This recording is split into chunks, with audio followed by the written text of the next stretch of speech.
sägs vara några av huvudmännen bakom en av världens största hemsidor för illegal nedladdning av musik och film. Männen misstänks för brott mot upphovsrätt. Ja, USAs regering hotade Sverige med handelssanktioner om inte fildelningssajter som The Pirate Bay stoppades. Olaglig nedladdning av film och musik från nätet har länge stört mäktiga organisationer i Major motion picture studios lost an estimated $6.1 billion to piracy in Vita 2005. huset pressade den svenska regeringen att ingripa. We applaud the Swedish authorities for doing that. This was an important site for us to get I fredags var det polisens hemsida som attackerades. Sent igår kväll var det regeringens tur.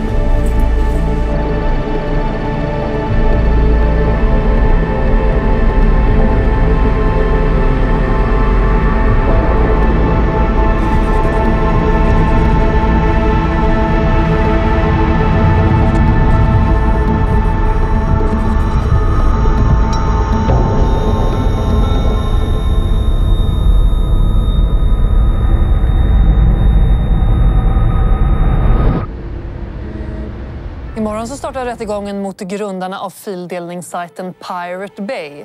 Idag möter de media.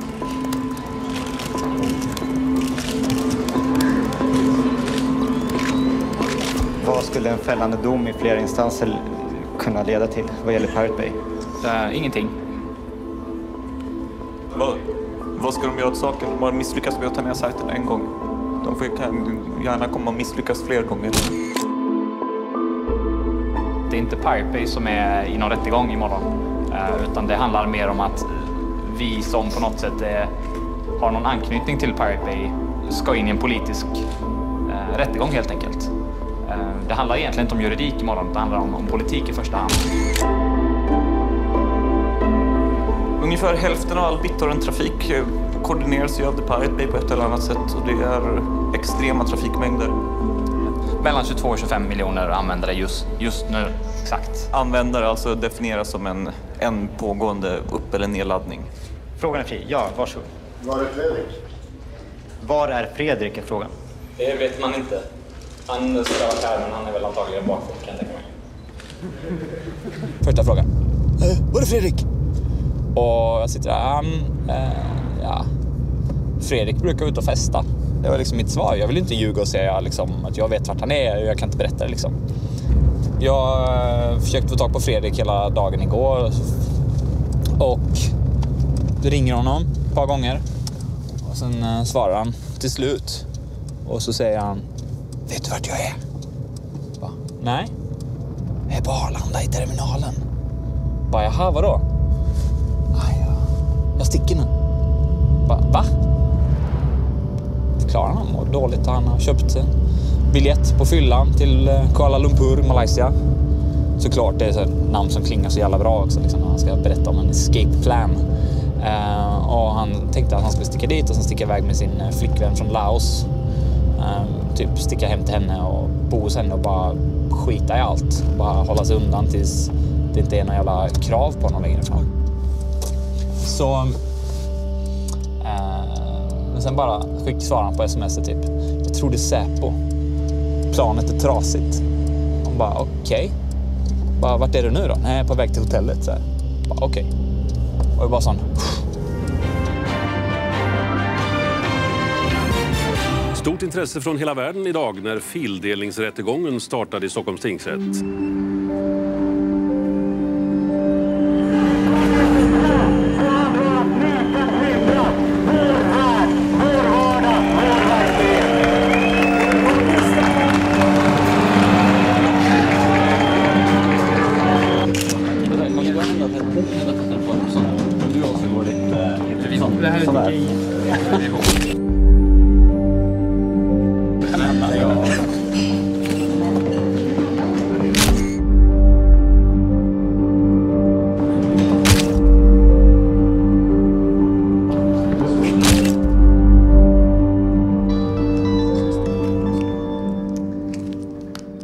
Monique Wadsted.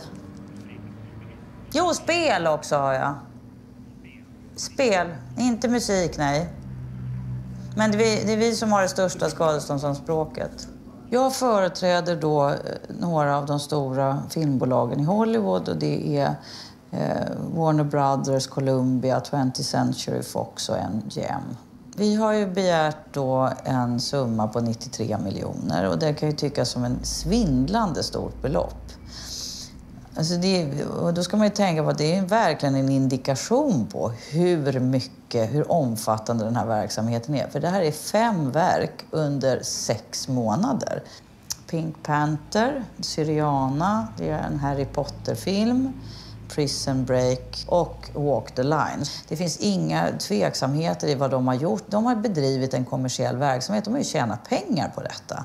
Och då är straffvärdet för den typen av gärningar, det är fängelse. Det är liksom inte böter. Fredrik Unn ska börja berätta själv så långt det går. Ja. Och sen kanske åklagaren får ta över. Ja, är det acceptabelt för åklagaren? Ja, absolut. Varsågod då, Fredrik. Nej. Ja, jag tänkte bara börja berätta att jag har ett långt intresse för datorer och teknik.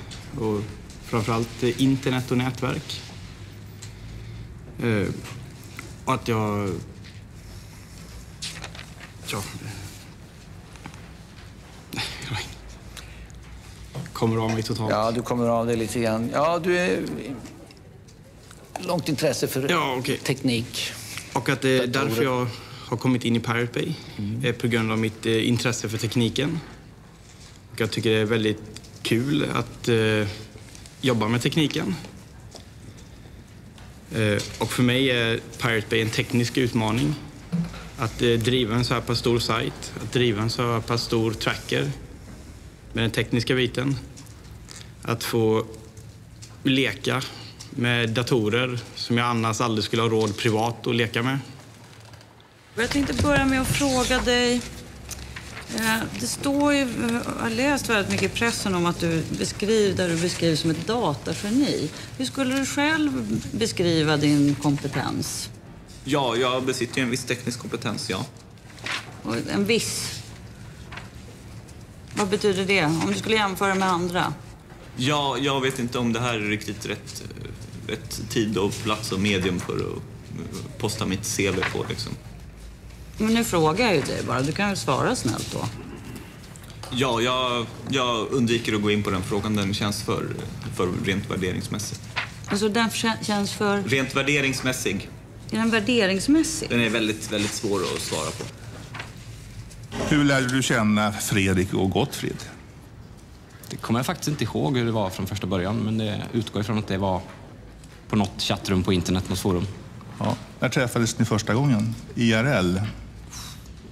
Vi använde väl inte uttrycket IRL. Vi använde AFK, men en annan sak. Men det kan jag faktiskt inte komma ihåg heller.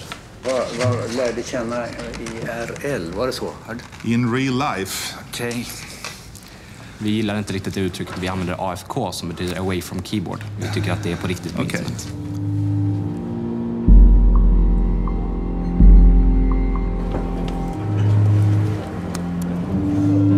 Så här ser vårt kontor ut ungefär. Är du inne i Pirate Bays? Japp. Allra heligaste nu? Ja. Här har du några av dem som jobbar på det. Är det folk som är inne och jobbar just nu? Ja, precis. Var sitter de någonstans? Är det i Sverige eller vad är det?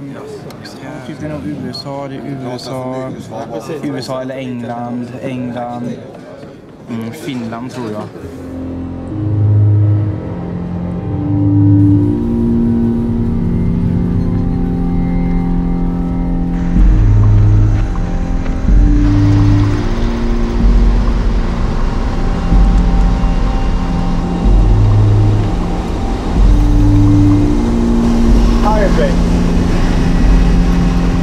Det är de. Detta är webben, databas och sökfunktion. Och sen har vi trackerarna i ett skåp längre bort. Den här lilla biten är tracker och det är världens största tracker som tar hand om 50% av vidtagarkoordinering. Som sagt, inte så många burkar men kraftfulla och välkonkurrerade.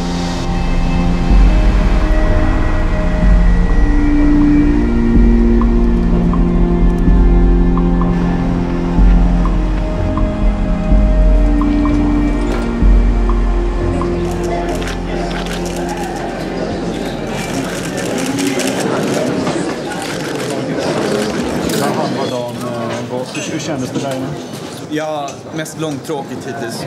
Jag tror att åklagarens strategi är att ljuga så mycket som möjligt på så tråkigt sätt som möjligt. Att man helt enkelt somnar under förhandlingen och inte är fysiskt kapabel till att försvara sig. De här som säger att ni har tjänat massa pengar på att illegalt material sprids. Säkert tjänat en massa pengar, men så har det kostat en massa pengar att driva sajten också. Hej! Okej, men vi springer ner till hanteringen helt enkelt. Hej. Men jag tycker vi går och äter nästan. Okej. Inte vegetariskt. Alltså, administrerar du sajten vi håller på att prata om? Nu, ännu roligare var ju vad som sitter i min laptop, nämligen en piratkopierad Depeche Mode-skiva. 5 minuter upp den här måten. Ja, hur fan lyckas Rosvall konstant blanda ihop megabit och megabyte? Jag vet inte. När man mäter lagring, då är det lätt med att man är i byte. När man mäter hastighet, med att man är i bit generellt sett.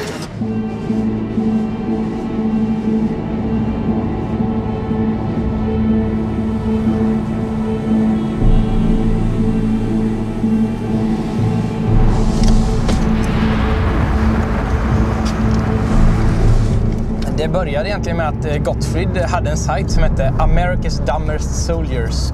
Som är ungefär så här, man får ratea 1-10. Och så var det amerikanska soldater som dog i det första Irakkriget. Och så fick man ratea hur dumma de var. Tack vare att de hade dött på olika dumma sätt. Och den var ju verkligen uppskattad av USAs regering eller någon annan. Så jag hade ju en lina över, så jag lät honom ha den hos mig. Och den var från British Telecom. Och någon från amerikanska utrikesdepartementet hade ringt chefen på British Telecom. Som i sin tur hade ringt chefen på den operatören i Sverige där jag jobbade på. Som i sin tur ringde mig. Så i rakt nedstigande läget från USAs regering fick vi order om att ta bort den. Och vi höll på att bråka jättelänge innan vi tog bort den. Och hävdade att det var yttrandefrihet och parodi och typ alla de här lagarna. Men till slut så tog vi bort den när det blev alldeles för mycket. Och ungefär 2 månader senare så behövde Gottfried mer bandbredd åt Pirate Bay. Och då hade jag ju fortfarande den linan tillgänglig. Och då stoppade vi upp Pirate Bay där.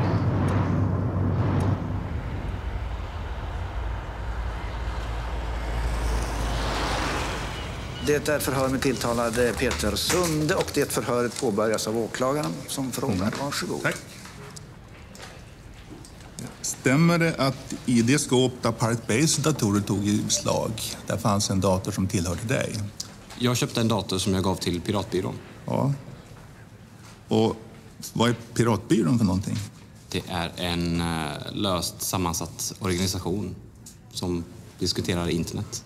Diskuteras upphovsrätt, fildelning på Piratbyråns hemsida? Det stämmer nog. Och är kritisk till upphovsrätten som utformningen som den är idag?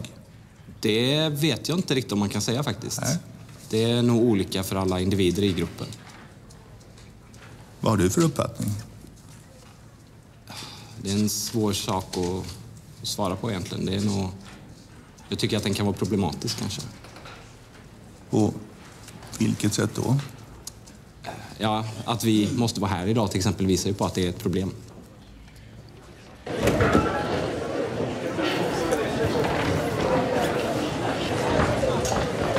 Till att börja med så tror jag inte på att det skulle finnas någon form av idé hos vanliga ungdomar om att upphovsrätt skulle vara fel eller så.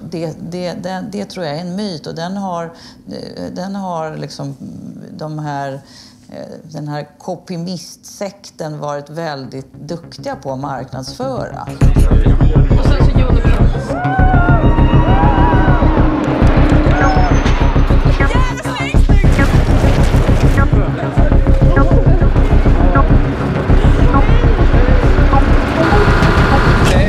Vi har gjort om lite här. Frågeställningen i DN var att om Pirate Bay blir dömda kommer inte de då ses som martyrer. Och då menar hon att nej, de har egentligen inga följeslagare. Däremot finns det en liten kopimissekt som följer efter. Åh, vad fint! Det är ju! Piratbyrån uppstod ju sommaren 2003. Det var precis samtidigt som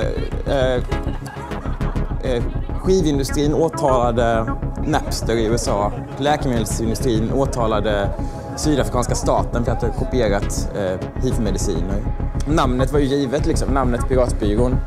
Det handlade ju inte så mycket om att vi var lagda åt piratromantik med så här lapp för ögat och sånt. Den har vi aldrig gillat så mycket, men när det ändå fanns redan anti-piratbyrån så ville vi visa att vi var... Det är vi som är den aktiva parten i den här konflikten. Anti-piratbyrån är den reaktiva parten. Hej, jag är konten från Anti-piratbyrån. Det är så att vi har fått ett tips om att du säljer kopior in. Nej, vänta. Stäng inte då. Då blir det polisiär husrannsakan. Det blir värre på det. Ja, det de har gjort, de här personerna bakom, de har ju byggt en affärsverksamhet som bygger på att man förmår andra att begå ett brott. Och sen har man kring det byggt upp en industri med annonsering och påreklam och så vidare. Så man drar in intäkter som man har levt bra av. Det förvärrar en situation betydligt, kan jag säga. Jag måste ju få stänga dörren. Ja, i så fall får du följa med ut igen. Om man tittar på den undersökningen varför folk fildelar så gör de ju inte för att de vill bli del av någon gemenskap eller stödja piratrörelsen ideologiskt, utan det är två skäl. Det är enkelt och det är gratis. Så finns det en liten klick som gör det här av det man säger var yttrandefrihetsskäl och så vidare. Vi har alltid haft en policyn att sajten är en helt tom sida som skapas av användarna själva. Och vi lägger oss inte i vad som finns på den. Nej. Det vill säga yttrandefrihet? Ja, jag skulle snarare betrakta det som från ett rent tekniskt perspektiv, att det är en ren förmedlingstjänst. Förmedlingstjänst? Ja. För kommunikation? Ja. Jag bryr mig verkligen inte om ideologin bakom piratkopiering eller upphovsrätt eller någonting. Eller politiken. Jag gör det här för att det är jävligt kul att driva en stor sajt. Vad är det viktiga Pirate Bay gör? Det demokratiserar väldigt mycket och det skapar en bra förutsättning för yttrandefrihet. Vad har det med det upphovsrättsligt skyddade materialet att göra? Det som Pirate Bay gör är att helt enkelt göra det möjligt för en enskild individ att dela med sig av material. Även om det är upphovsrättsskyddat? Ja, det är en tråkig följdproblem av det. Det tycker jag man måste diskutera.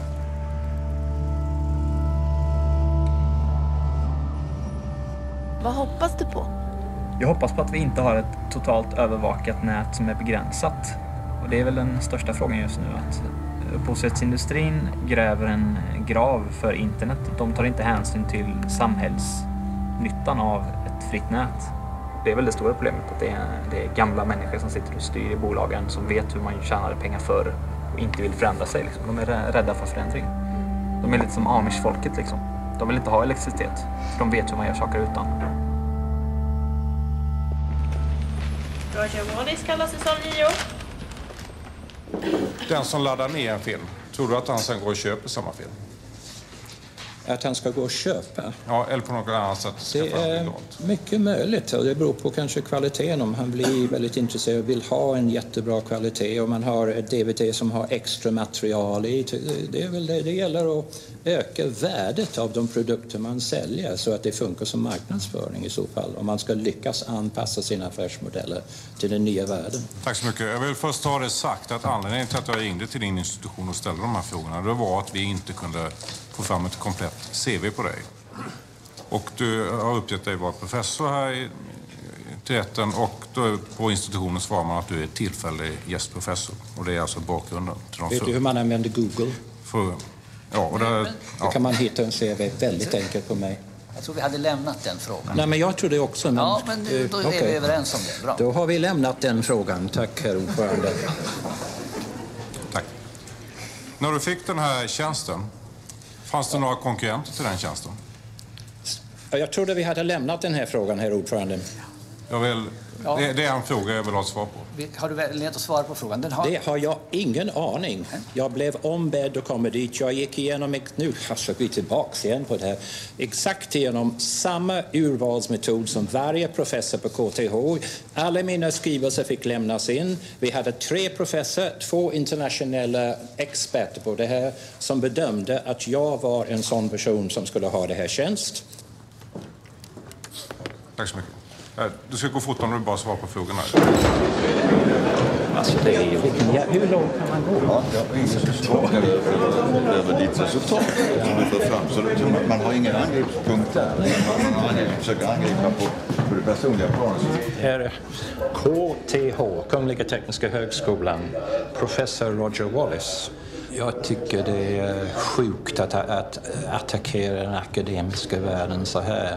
Men det är inte första gången, för jag har hört talas om otrolig historia i USA, hur professorer som har sagt någonting som indikerar att fildelning kunde vara positivt för branschens utveckling har verkligen jagats med piskan. Så det är trist att de här amerikanska metoderna kommer till Sverige nu, tycker jag. En sista fråga dock från domstolen, och det är om ni begär någon ersättning för att ni har inställt er här idag. Ja, ni får gärna skicka lite blommor till min hustru. Ja, tyvärr tror jag inte domstolens budget tillåter det. It's now 2 or 3 days since the court appearance, and I'm starting to look through all the blogs around the world, and I'm looking here at the US now, torrent-free Pirate Bay's witness overwhelmed with flowers, and an awful lot of very kind people who wrote just saying, at last somebody from the older generation, I mean I'm an old man, who seems to understand the way we think. I also make the point here that as a composer, which I am, I mean a song I wrote bought our first house. I support copyright, but only if copyright really has a function of encouraging creativity, you know, an economic incitement or an incentive to create. Not the way copyright's developing now as a huge control mechanism for people who sit on large swathes of rights. En polisman som jobbat med brottsutredningen kring fildelarsajten Pirate Bay fick jobb på ett av världens största film- och musikbolag bara veckor efter att förundersökningen avslutats. I ett mejl från Warner Brothers Entertainment säger man bland annat att de uppgifter som förekommit i media om en förmodad intressekonflikt är ren spekulation. Han sålde sin lägenhet, köpte ett hus i slutet av augusti. I augusti, efter han fick veta att han fått jobbet. Jag blev väldigt ledsen när ni inte inledde en förundersökning vad han sysslat med. Vi står ju här nu och du säger saker som jag inte har aning om. Det enklaste och bästa är att du plockar fram det material du har och lämnar in det till polisen. Jag gjorde det, men de la ner det för de tyckte att det inte var speciellt intressant att utreda. Ja, då kan inte jag göra det. Okej. Den inkomst som man deklarerar under året i fråga som är över den vanliga polislön är inkomst av kapital på 890 000. Ja. Alltså den här jävla rättegången blir bara bisarrare för varje dag som går.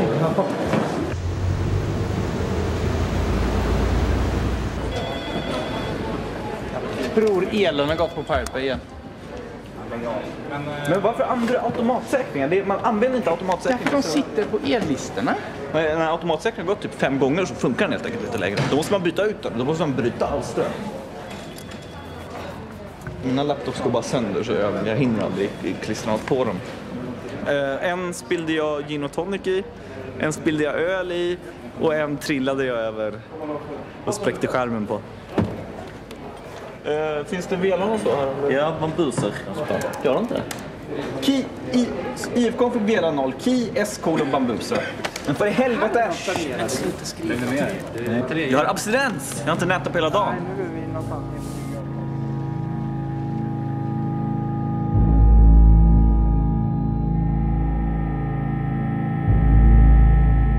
Om vi tar då sidan 24 så har du fått ett mejl som du skickar vidare då till Gottfrid och till Peter Sunde. Varför skickar du det här vidare? Det gör jag inte. Allting som innehåller DMCA med stora bokstäver skickas automatiskt vidare till Gottfrid och Peter. Det är en massa förkortningar som jag har i mitt filter som ska skickas vidare. Vem är det som har programmerat in de här förkortningarna? Jag. Det har du gjort. Och varför har du gjort det? Därför att det kommer massa spam. Och på vilket sätt skulle du betrakta ett mejl som heter copyright claim då till exempel som ett spam? Ett spam är mejl som någon har skickat till mig som jag inte har beställt eller är aktiv mottagare av. Vi hörde av Fredrik Ney att så fort det kom ett mejl från någon som företrädde rättighetshavare så gick det automatiskt från hans dator till din. Är det riktigt? Eftersom ingen verkar kapabel till att göra vad vi har sagt, nämligen kontakta användare som la upp materialet, så har de klagomålen kommit att antingen ignoreras eller besvaras med mer eller mindre välvalda formuleringar. Varför gick det till dig att svara på dessa? Jag uttrycker mig bra i skrift, till skillnad från exempel Fredrik. Men en sån här förfrågan, den föranledde ingenting annat än hån och åtlöj? Ja, de första ungefär 100 gångerna de kom in så föranledde det: nej, du ska kontakta den som har lagt upp filen istället för oss. Och de nästa 100 gångerna? Då börjar vi ledsna.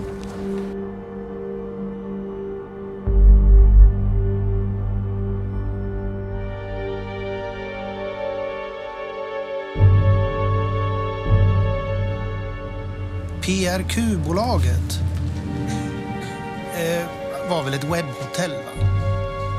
Ja, det var helt nystartat och precis i uppstarten. Antecknar jag rätt att åklagaren sa 195 servrar i beslag, varav 11 tillhörde The Pirate Bay? 11 eller 13, jag kommer inte ihåg exakt. Så här kan det ju verkligen inte få gå till.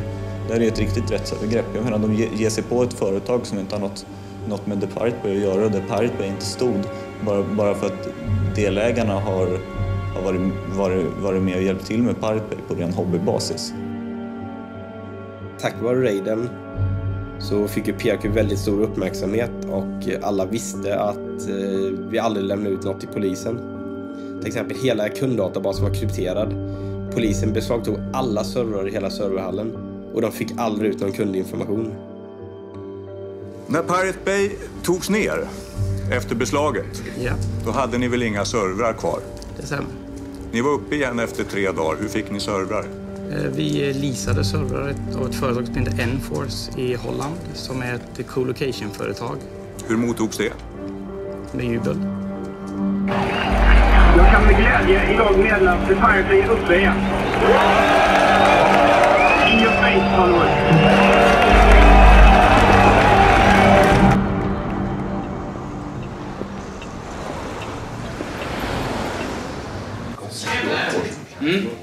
Jag kommer strax. Vad var det?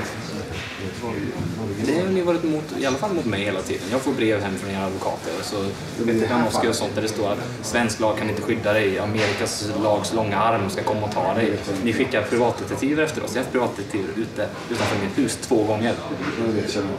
Nej, men du får tyvärr ta ansvaret för det, för det är din bransch. Du förstår vad jag tänker. Kan vara film? Nej, det var musikbranschen.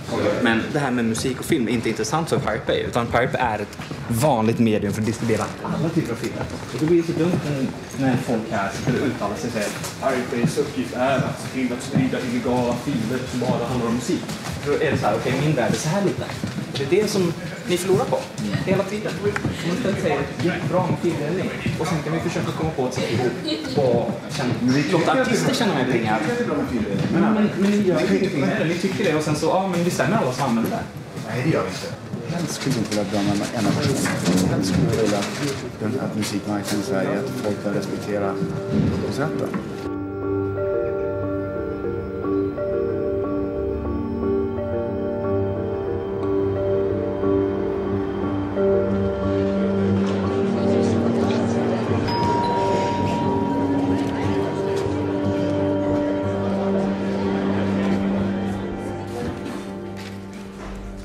Vad var syftet med The Pirate Bay, så som du uppfattade det?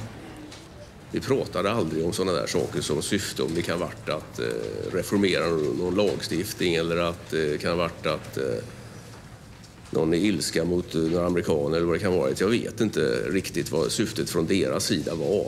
Nej. Men från Fredriks sida, och det var ju med Fredrik jag hade att göra, så var det att det här ska bli en stor sajt. Det ska bli världens största sajt i sitt slag. Och syftet från min sida var bra. Världens största sajt, det gillar jag. Pirate Bay. Och vem finansierar det? Vem som finansierar sidan? Till att börja med. Ja, alltså vi har haft annonser på vår sida som har dragit in pengar som vi har köpt. Du hade en kille som heter Lundström, va? Som hjälpte till med pengar. Ja, vi var sponsrade i början av ett företag som heter Rikstelekom. Och vad hade han för syfte? Han kanske såg det som gratis reklam för hans företag. Carl Lundström är en intressant person. För han står ju bakom flera av de här organisationerna på högerkanten. Carl Lundström som du pratade om, han har tydligen gett pengar. Men svara på frågan, har han företrätt de här organisationerna? Nej, men jag har otroligt jävla svårt för den här att alla ska se på oss som högerextremister. Liksom. Jag blir sjukt jävla sårad och förbannad över det. Min bror är ju dömd anarkist. Han har ju stått i tingsrätten själv och fått försvara sig och sina tankar och sådär. Och vi har ju liksom varit på VAMs dödslista båda två. Det känns jävligt konstigt att man skulle bli anklagad för att ha varit med och startat VAM liksom. Och det är jävligt svårt. Jag kan ju inte stå för någon annans politik än min egen liksom. Och det... När man har lite inflytande på folk, att folk lyssnar på vad man säger och så, då får man ju använda det positionen till att göra någonting bra också. När blev du talesman för Pirate Bay? Ja, det är ju ingen officiell titel sådär, men det har väl varit mer en funktion som jag har fått. Ingen ville ta tag i den biten och då tyckte väl jag att det var viktigt att prata om att Pirate Bay gjorde någonting viktigt. Och eftersom ingen annan ville så blev det väl jag som gjorde det. Mm. Om du skulle beskriva Peter Sundes, hans roll under den tiden, hur skulle du beteckna det? Ja, han kom ju in någon gång under den tiden när vi behövde ett, vad ska man kalla det, ansikte utåt. För ingen, vare sig jag eller Fredrik gör sig särskilt bra i möblerade rum. Innebär det att han hade inget med driften att göra? Nej, precis. Eller design av någonting att göra? Nej, precis. Finansiering? Nej.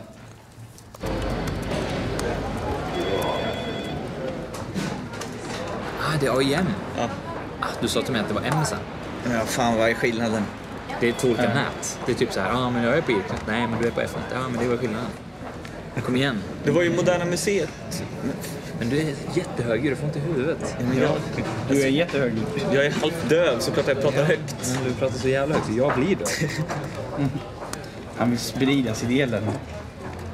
Varför har du så dålig hörsel? Sex, drogen och industri. Sex? Jag har hört dina sex-stories. Vad kostar reklamplatsen? Nu frågar de specifika 5 år gamla siffror igen. Inget jag kan svara på. Jag kan säkert leta upp lite exempel åt det om du ger mig en dag. Men jag vågar inte ge några exakta siffror så här. 3 500 kronor i veckan, kan det vara ett rimligt belopp? Ja, det låter inte rätt storleksordning i alla fall. Det är rätt storleksordning, det är det. Fanns det något avtal när det gäller hur man skulle fördela intäkter från själva annonsförsäljningen? Det känner inte jag till alls. Känner du inte till? Nej. Jävla trött. Jag ska leva för han nu. Det är 5 år framöver. Är du Kafka eller? Det känns som processen all over again. Ja. Men kanske helt plötsligt vaknar upp en morgon och är Gregor Samsa och kan inte gå till jobbet för jag har blivit en stor skalbagge. Hur åker du tillbaka till Florida? Så fort det här är landet över. It's a secret. Precis.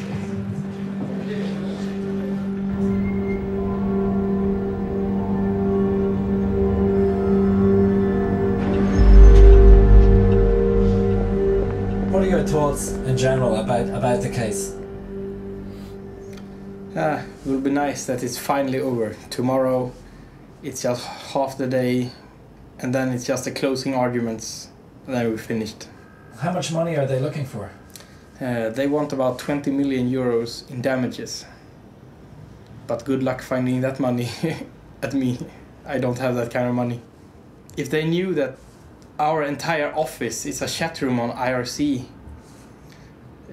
they wouldn't believe it. And they don't, because they have been asking a question about contracts, about companies, about stuff. Yeah, we tried to get organized, but we failed every single time. I don't think they even can grasp the idea of an organization that doesn't have any boss. People have no idea how small we are. We're just a couple of guys in a chat room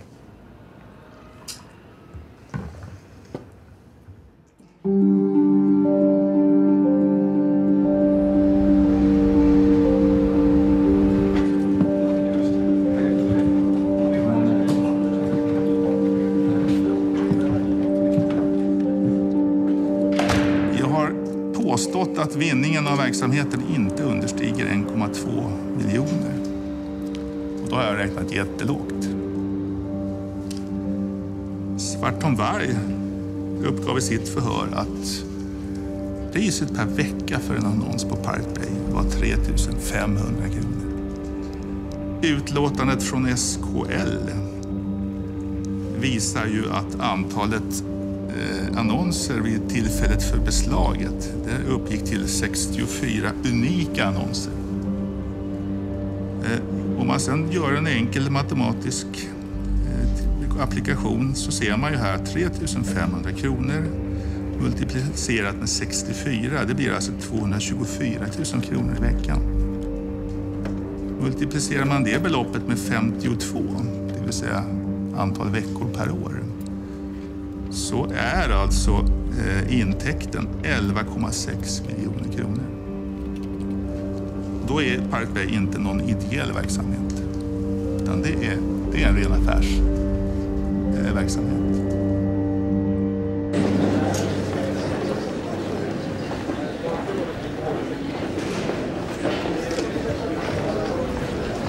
Fyra gånger 52 gånger 728 000. Och det är till och med gigantiskt mycket. Så mycket fick vi inte den delen. Om man räknar rätt med antalet annonsplatser, det vill säga 4 istället för 64, så får man en mycket mer rimlig siffra. Men han har ju räknat fel på allt möjligt. Ja. 4 annonsplatser, menar han alltså inte 64 olika annonser, utan menar han 4 gånger antal sidor? Ja, ungefär. För i helvete är han fullständigt vansinnig. Han står bakom det. Det är meningen att han ska ha det.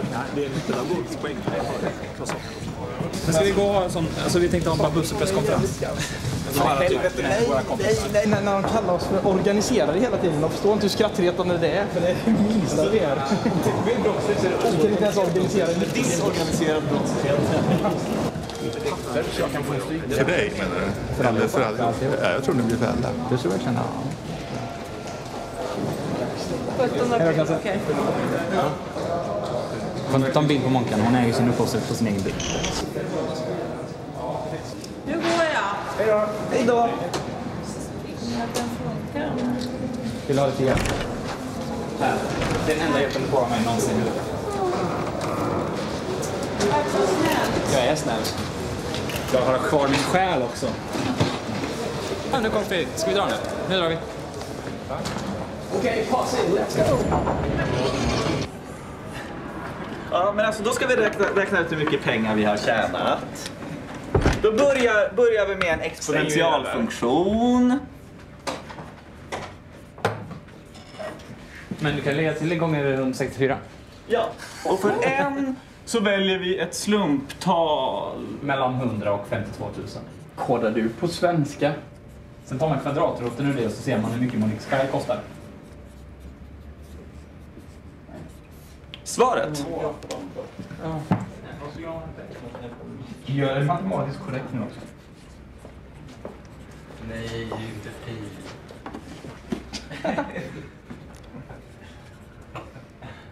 Jag fattar det. Okej, slå framför dig och kolla så att det blir rätt.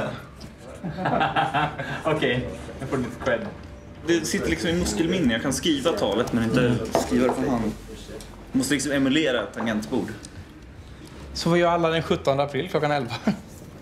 Ska du stå och köa utanför domstolen? Klockan 11, det blir klockan 17 lokal tid. Ja, jag tänkte samma sak också. Men Gotte, kan du sätta det här på? Nej, jag tänker inte vara med på någon jävla presskonferens. Jag är så jävla less på allt av presskonferenser och så på kameror och... I'm so fucking tired of fucking press conferences and fucking cameras and fucking bullshit. That's a lot of F-word. Det är sista gången. Nej. Okay, hey everybody. I'm here and together with me I have some of the guys from the Pirate Bay. Take your time, ask some questions to the guys. Let's see what they have to say. I didn't know we were that boring. You are that boring because you're not part of this, because you don't want to be here. Film him. Yep. No, I'm not.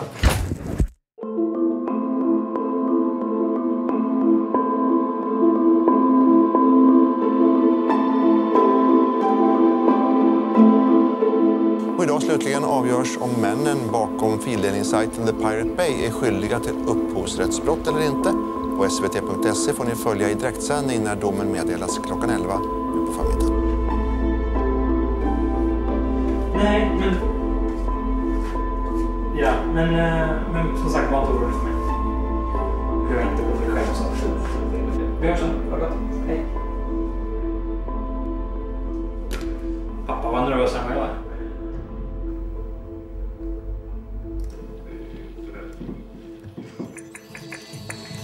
Nu har domen kommit till Pirate Bay-målet och vi är på plats, klockan är 11. Det blir alltså fängelse i 1 år för alla de 4 åtalade. Brottet heter, läser jag här, medhjälp till brott mot upphovsrättslagen. Men alltså fällande dom, fängelse i 1 år är påföljden för alla de 4 åtalade.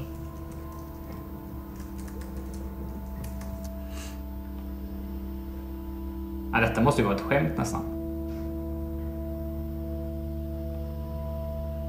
Vi är på Stockholms tingsrätt för några minuter sedan. Ja, men mamma, ta dem med ro, det blir ingenting. Pirate Bay-målet. Det kommer ta 5 år för rättfärdig. Nej, men ta dem med ro, detta är bara, detta är politiker. Det har tävlingsrätten istället för tingsrätten av en har de åtalade samarbetat och fungerat som ett team för driften av vidareutvecklingen av sajten.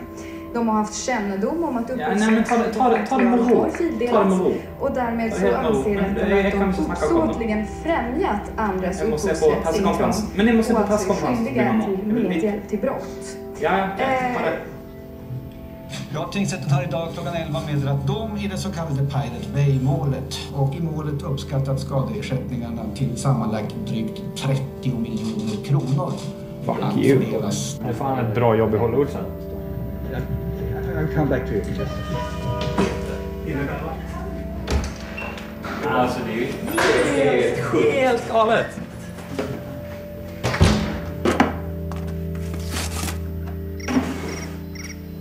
Hello? Tidernas hetaste sätt. Okay. No, but I don't have the time right now, so I have to decline. No, actually I'm the only one in Sweden. The other ones are out in the desert or in the jungle somewhere right now. No, they're not going to send us to jail whatsoever. Actually, the way it works in Sweden is that actually they can't do anything about the case before we can't appeal anymore. Ja. Vad ska vi kalla detta? LOL. LOL. For the lols. Ser man det som en film så är det här ungefär när hjältarna har precis fått den första stora motgången. Alltså som Karate Kid, han blir lite mobbad och sen så blir han spö. Och vi är ungefär vid det stadiet att vi har fått lite spö nu. Men sen så vet man ju, och det är ju Hollywood, tack Hollywood. Ni har ju lärt oss att i slutändan så vinner ju de bra liksom. In total they won around 100 million, right? Swedish crowns, and now they got 30. Yeah, but it's like they could gotten 1 billion. It doesn't matter because, you know, we can't pay and we wouldn't pay. Okay. Alltså det är en dom som gör mig hemskt upprörd ända in i ryggmärgen. Det finns inte en chans i Kapernaum att det här kommer att stå sig i högre instans. Jag kommer att gå över ån, över bäcken, över floden, över Atlanten om det behövs för att få en upprättelse. Det här köper jag inte. Det betyder väldigt, väldigt mycket att vi har gjort den här markeringen nu. Det är väldigt, väldigt viktigt att vi återupprättar förtroendet för Sverige som en rättsstat. Domaren i Pirate Bay-målet anklagas för jäv och idag ställs krav på att hela rättegången ska tas om. Ja, när jag fick den här kunskapen faktiskt igår kväll och som sedan exploderade här under dagen att rättens ordförande i Pirate Bay sitter med i föreningar som är engagerade i upphovsrättsfrågor. Samma föreningar som ombud för målsägandebolagen. Det är klart att jag reagerar med häpnad och viss förskräckelse också kan jag säga. Varför berättar du inte det här för rätten? Ja, det kan man fråga sig. Jag gjorde inte det. Jo, det förstår jag exakt hur de har tänkt. Och jag tror att det är så att han har tänkt att mina kompisar blir jätteglada på mig om jag dömer till deras fördel. Det är ju skrattretande. Jag trodde inte det var så illa i svensk rätt. Gjorde du rätt bedömning? Och det får andra uttala och bedöma sig.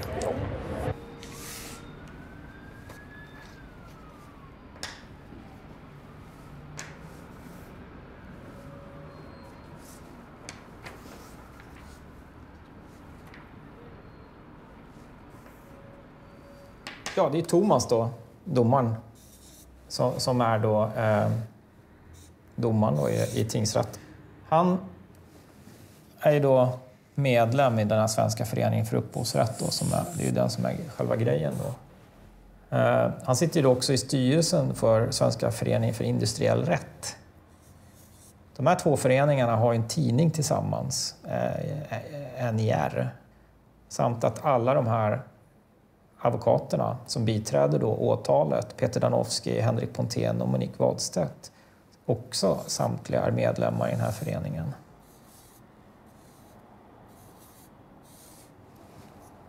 Så här ser han ju väldigt insyltad i de här människornas sfär. Om man ser det så här rent grafiskt, då blir det ju väldigt tydligt. Jag kan ju inte bedöma om han var jävig eller inte, men bara det faktum att han undanhöll den här informationen, att han inte la det på bordet, gör att han var ju olämplig som domare för det här målet, och att man också kan ifrågasätta resultatet eftersom det kan uppfattas som att han är jävig.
Is you, Fredrik? Yes.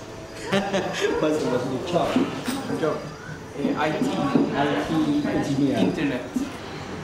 Because of our country and regulation of the village, we have to pay for the engagement. How much would you like to pay for the engagement? 200,000 baht or how much? 200,000 baht. If you should give her, you have to pay penalty 2 times. That means 400,000 baht. Okay. You agree? Just now, write down your name and sign it.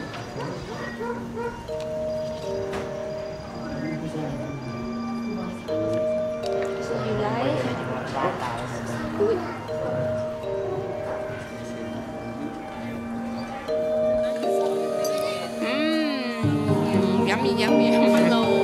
Hello. Yeah, if it didn't cost me 400,000, I would divorce you.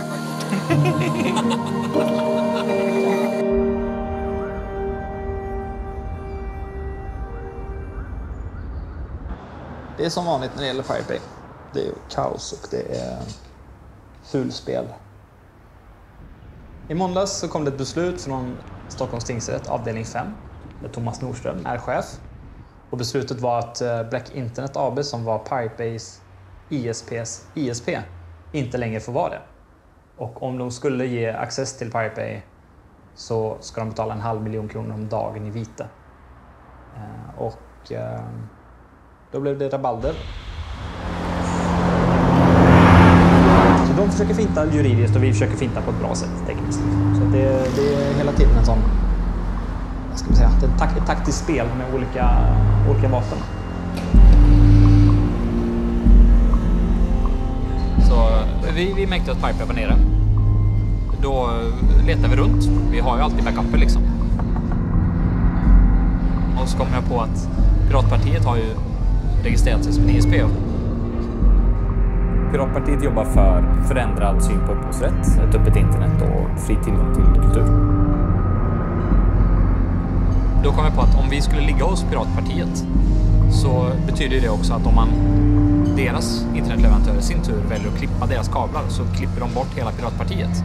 Och då klipper man ju bort ett politiskt parti som är representerade för Sverige i EU. Och liksom det är politisk censur på allra högsta nivå. Om man är hos Piratpartiet som kund eller vad man ska säga, så är man på ett sätt politiskt skyddad. Man får en diplomatisk immunitet om man vill säga så.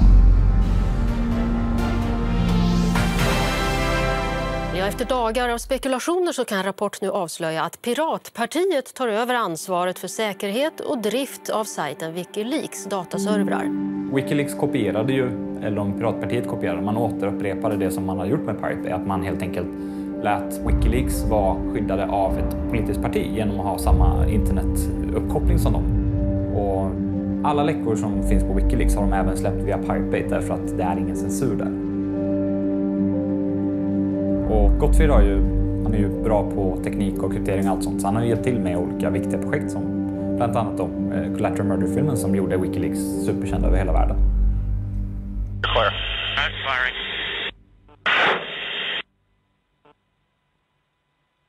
Oh yeah, look at those dead bastards.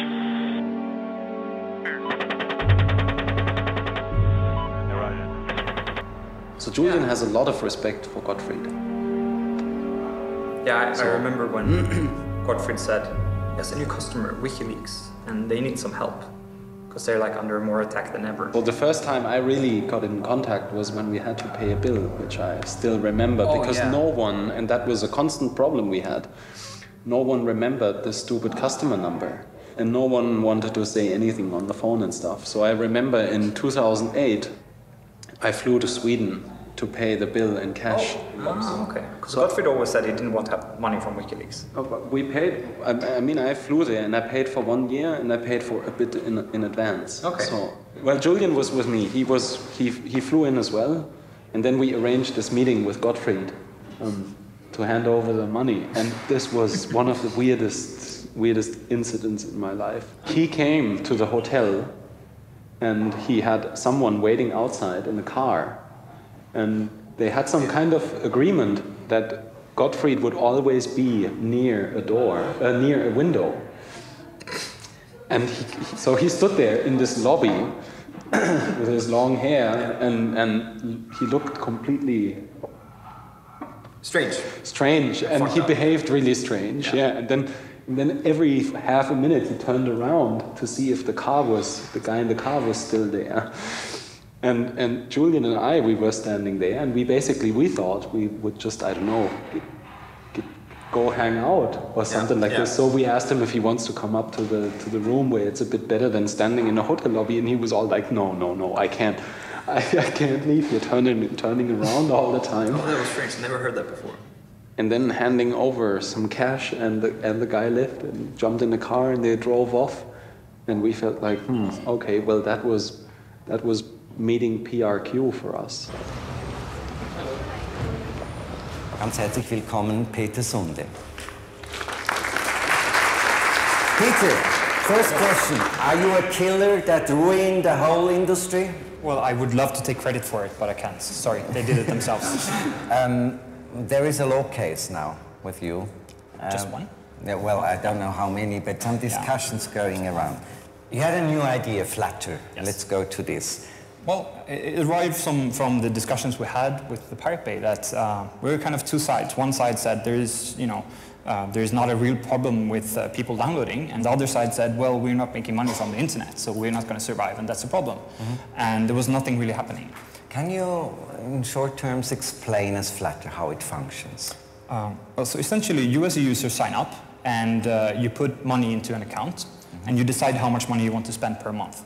And then you find buttons on the internet called small Flutter buttons. And they look like the Facebook like button. And if you click it, we remember that until the end of the month.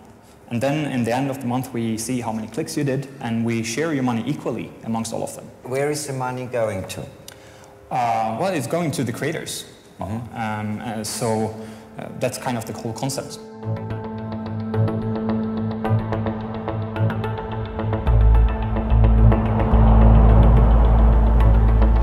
Idag startade rättegången i Svea hovrätt mot männen bakom fildelningssajten The Pirate Bay. Hallå, vi frälsar idag igen då.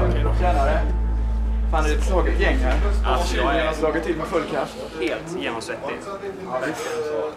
Hyra en bil skulle kosta 2,7 i veckan.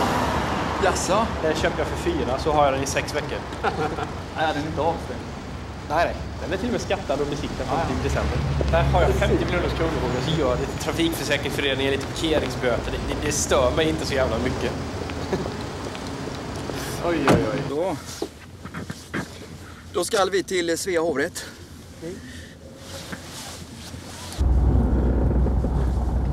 Kommer Gottfrid? Mycket tveksamt. Tveksamt? Om inte han teleporterar sig.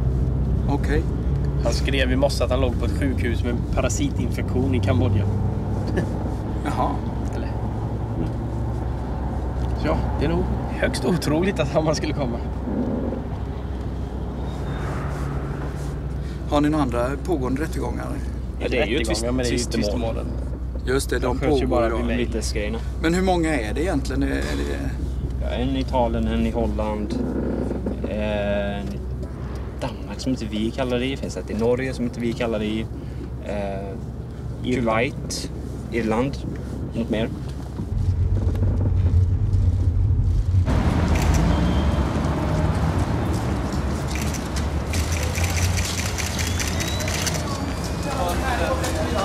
Vad är det viktigaste i det här målet som du ser? Och jag tror att det är väldigt viktigt att man tar en mer syn på hur samhället ser ut och hur samhället borde se ut och inte bara döma ut efter vad stora företag skulle tjäna mer. Hur känns det att sitta här nu 8 dagar framför dig? Det är tråkigt att man bara ska kolla på video. Ja. Det är väl det som är jobbigast. För just att du ville föra egen talan men fick inte det beviljat. Vad säger du om det? Alltså jag tycker att det nya rättegångssystemet är väldigt dåligt på grund av att man inte får föra in nytt material. Ja. För då är det nästan som man inte behöver åka hit. För då kunde man bara tagit det gamla materialet och beslutat ovanpå det. Du, tack så mycket. Tjenare, vad kul att du kom. Jo då. Är det? Ja, jag är jättesjuk. Men... Varför så tar du mig i hand? Nej, jag har tagit mig med i hand. Han är också sjuk. Ja. Vad du då? Förkylning och ögoninflammation. Knappt jag sova hela natten. Så Jag fick ett sms precis nu. Från hans mamma. Okej. Vad skrev hon? Jag skrev att han är kvar i Kambodja. Okej. Så att vi har ju rätt så mycket. Han var sannolikt ganska sjuk. Mycket sjuk. Men han har ju haft ganska mycket problem förut också. Ja. Och när man tittar på en så är man inte liksom hälsa. Det är det första man tänker på. Vad gjorde du idag? Drifta webbsajter. I Thailand? Ja. Som är internet. Man kan jobba vad som helst. Bara man har internet-access. Via internet, ja. Åklagaren Håkan Rosvall anklagar de åtalade för lagtrots eftersom de fortsatt att driva sajten även efter tingsrättens fällande dom. Och han vill att den domen på 1 års fängelse för alla 4 ska stå fast.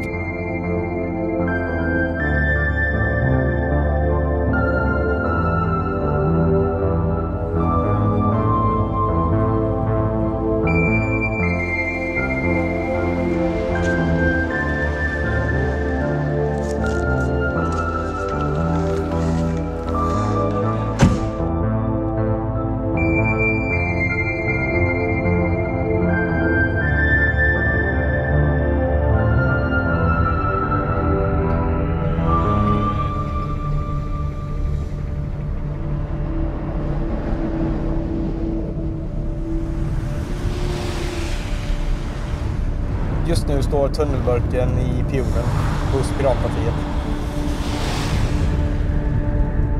Pionen är ett skrytbygge i Max-stil. Tunnelburken är ingången från internet till Pirate Bay. Sen sker allting bakom någonstans. På de riktiga servrarna. Som är gömda. Nu är vi på väg till det riktiga berget.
Here, Pirate Bay. That's all. We run an efficient ship.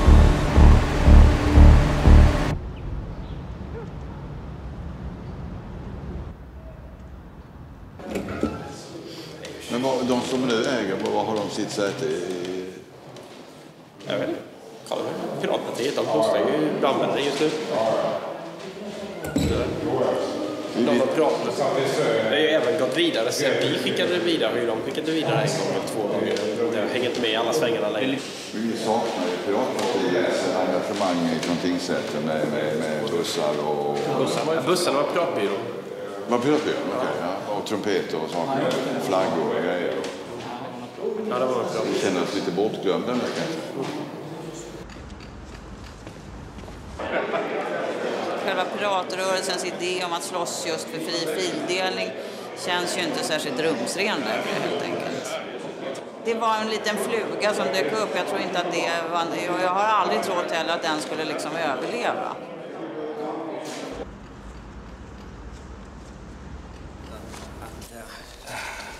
Kan vi ha tillbaka om vi vill inte ha dem? Nej, men då, vi behöver inte skriva på dem, men det är i alla fall delgivningen.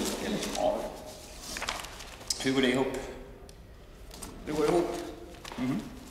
Ja, jag kan inte tvinga dig att skriva på. Så att Nej, det kan du verkligen inte. Nej, det kan jag. Enligt lagen ser du delgivningen. Ja, vem är du? Delgivningsman. Kan jag se din legitimation också?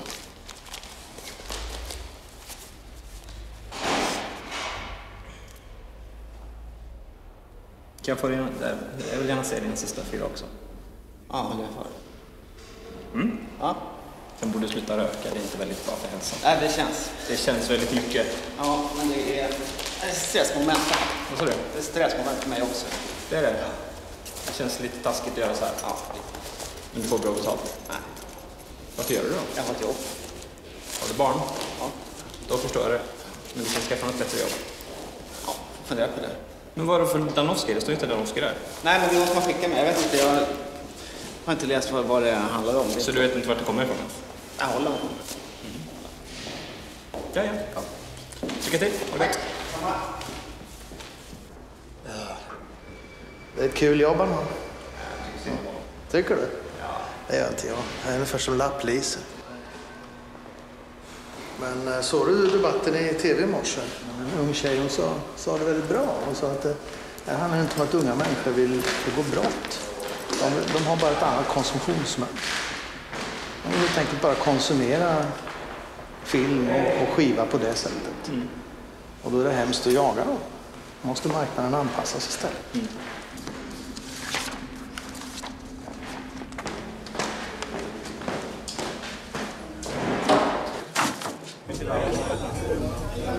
Håll er undan från piraterna! Jag bor i Bangkok och i Laos. Jag har en lägenhet i Bangkok.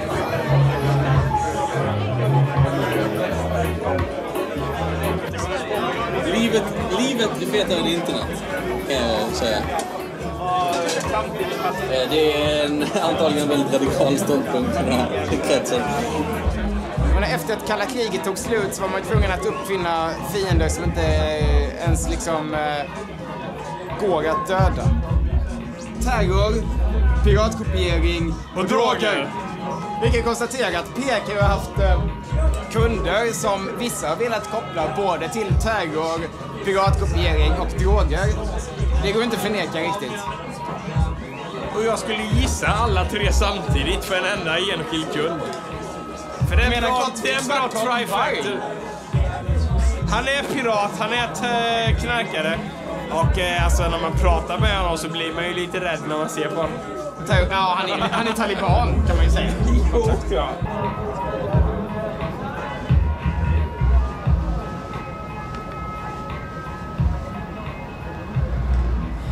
Jag kom tillbaka till Sverige från Kambodja.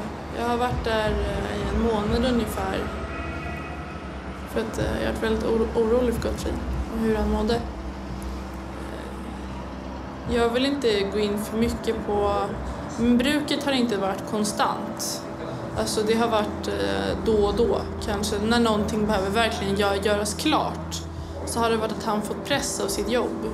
Liksom så här, att nu måste det här bli klart. Och då har han dragit i sig en massa knark liksom. jag klarade dels inte att se det. Liksom, för att jag har sett kompisar gå ner sig tidigare i droger. Och vad ska man säga, det är hårt liksom. Det är ingenting man vill se en vän göra. Man vill se vännen må bra och komma framåt i livet.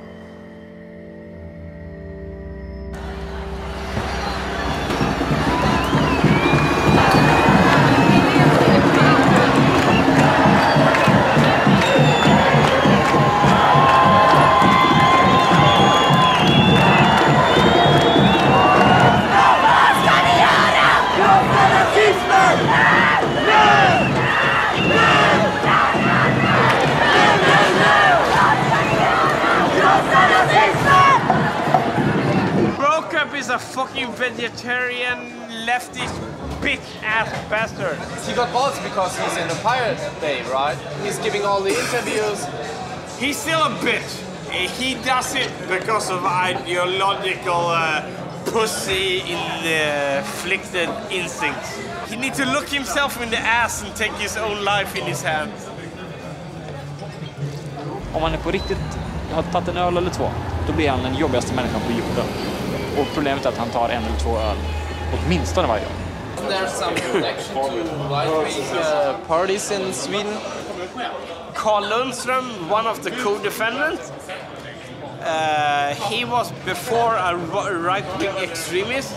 He found a lot of crap, but in the end, he married a Jewish girl. He has 4 kids. To call him a right-wing extremist, maybe 10-20 years ago, that was correct. Now, I wouldn't say that. Om Carl Lundström är främlingsfientlig så är jag fan också främlingsfientlig. Alla gånger jag har fått stryk, alla gånger jag har blivit rånad, då har det varit invandrare i Sverige. Och med invandrare menar jag inte typ såhär 7:e generationens finne. Det menar jag törkblattejävlar. Men vad ska man säga? Han är dum i huvudet när det gäller sådana saker. Han har aldrig tänkt själv, utan han har liksom bara gått på vad hans föräldrar har sagt och gjort så här. Han är alkoholiserad rasistkräk. Men jag ska man ändå. And you know what? All the emails in the Pirate Bay trial comes from Anakata. Anakata, the security guy. Anakata, that don't know how to fucking encrypt this computer. Even I and Peter, we encrypted our emails. But Gottfried didn't. Gottfried is the stupidest person in the entire history of IT.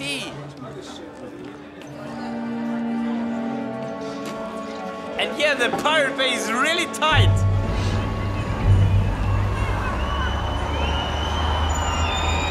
Typ inga batteri kvar alls.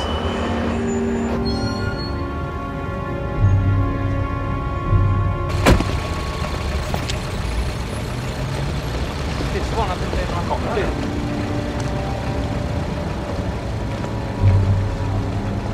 Ja, det sista dagen du har då, ja. Ja, det är lugnt. Men du kan bara kasta. Men enligt delgivningslagen så är det ju delgiven ändå. Så kan du kasta. På YouTube. Men du kan kasta dem. Nej, du får göra det. Nej, det kan jag inte göra. Du kan ju inte tvinga mig att ta dem. Jo, då. Enligt delgivningslagen så är det. Nej, det är du som släpper dem där.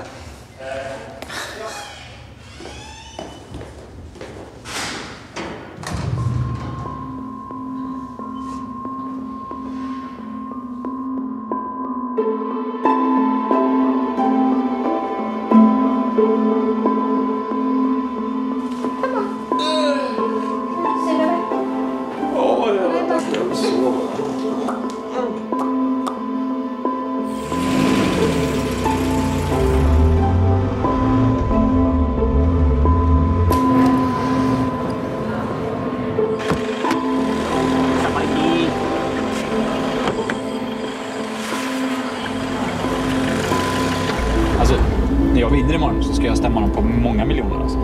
Miljarder? Ja, minst. Vi kan ju inte vara sämre än dem med fantasisummor. Fram på lördag morgon till Sverige. Och sen så hjälper jag till med nya Leaks-projektets servrar i serverhallen.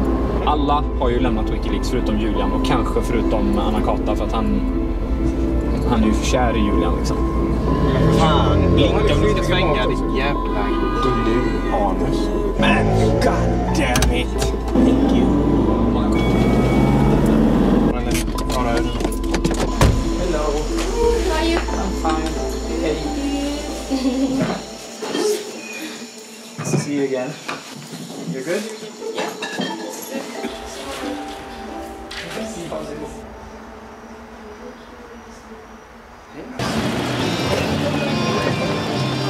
Fredrik, vet folk om vad som hände för dig idag? Vet folk om vad som hände för dig idag? Nej. Inte ens din fru? Jo.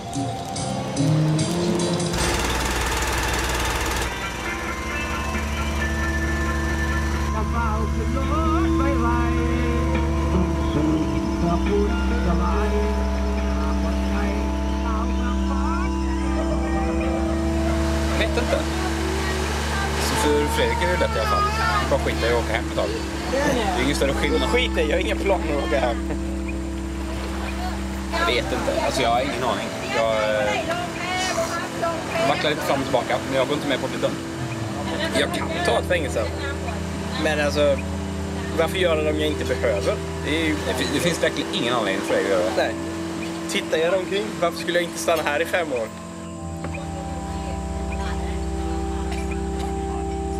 Fan, man kan ju inte sitta i fängelse för någonting man inte har gjort. Det är ju fan...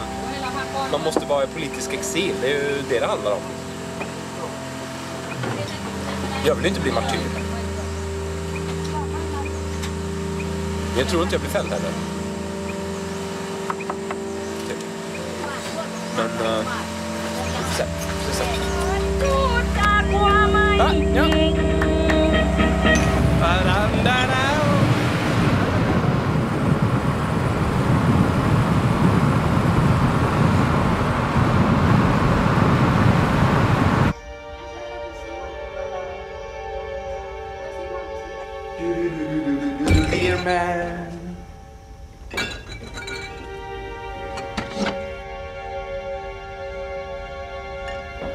Ska du supa för av glädje eller av sorg? Eller supa för... Kan jag säga till dig om 12 minuter? Nej, internet synkade just upp. Jag tror det är ett omen. Sluta lagga. Frias Gunnar till Per idag skulle det vara en seger för friheten på internet. Kolla vilken ögoninformation jag har. Piraten Gottfrid Svartholmberg lämnade sjukintyg. Som det stod i tidningen. Gottfrid Svartholmberg var sjuk.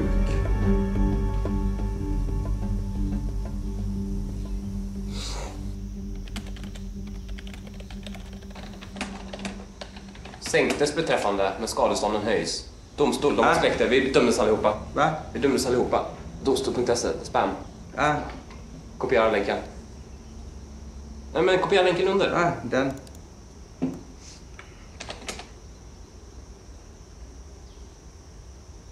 Beträffande de 3 tilltal anser hovrätten bevisat att de medverkat i verksamhet på olika sätt och i varierande grad.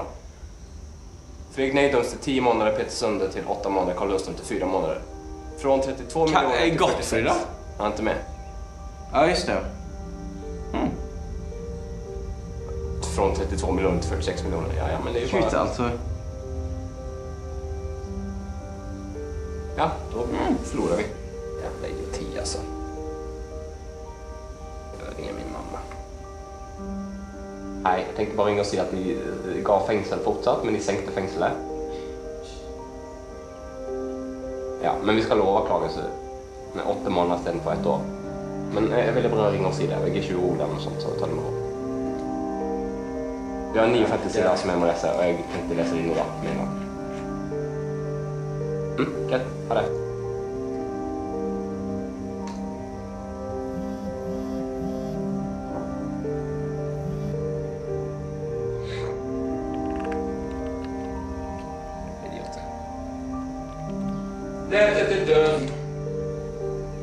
God damn it. Ja, det. Jävla Windows-bajs. Nu är det under gränsen. Nu är det 5 år preskription. De kan inte utfärda internationella arresteringsorder. Jag kan sitta här och runka i 5 år. And I will. Skulle du runka i 5 år? På en gång? I etapper. Det här gör ju att internet på ett sätt blir olagligt. Man lägger det i en stämpel på att internet där begås det brott. Stäng ner det liksom. Och vi är inte ens på BBC eller CNN, det irriterar mig. Come on, goddammit! Vi får helt enkelt leva med att vi är oviktiga nu för tiden.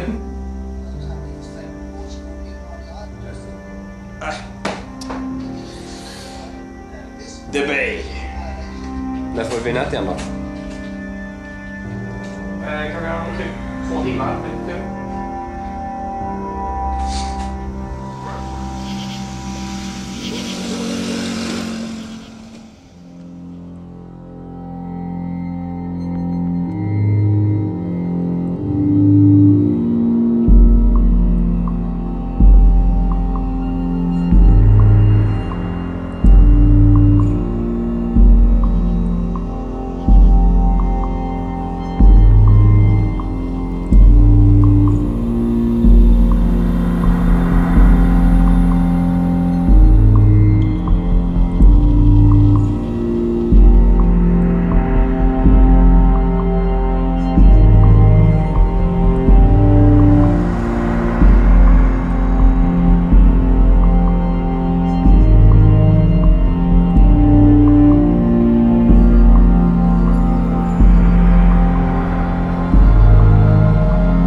Ladies and gentlemen, dear friends, we are meeting today to discuss one of the hot issues right now in the European Parliament. Thank you very much for having me here. I think it's very brave to invite me here because I've been a pain in the ass for the copyright industry for quite a long time. I am one of the spokespersons for the Pirate Bay.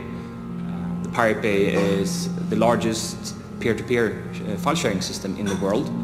It's 10 times larger than Napster was at its peak, and it's still growing.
So right, all right.